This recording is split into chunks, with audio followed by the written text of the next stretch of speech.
Hi, everyone. So I have a tip that I thought I would share with you for the discussion boards.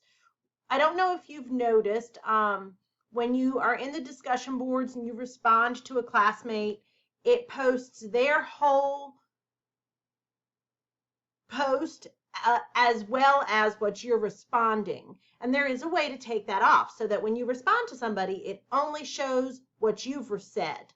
So if you go to communication and you click on discussions, I'm going to just walk you through. It's a super simple procedure, but if you don't know how to do it, you don't know.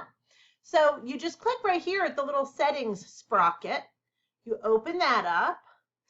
And then if you look down here, it says reply settings. And it's probably checked to say include original post and reply. Just click on that to uncheck it. Make that box empty and then hit save.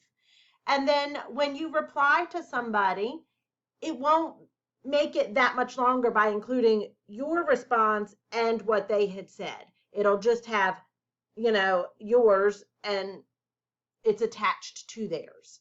I hope that makes sense. It's really, like I said, it's just a little minor thing. You do not have to do this, but I find that when I'm looking through the discussion boards, it's easier if it's not so long. It's only what you've said and not what you said and they said.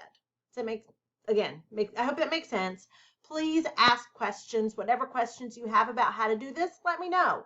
Like I said, this is just a little tip that I thought might make your life a little easier. All right, guys, thanks. Bye.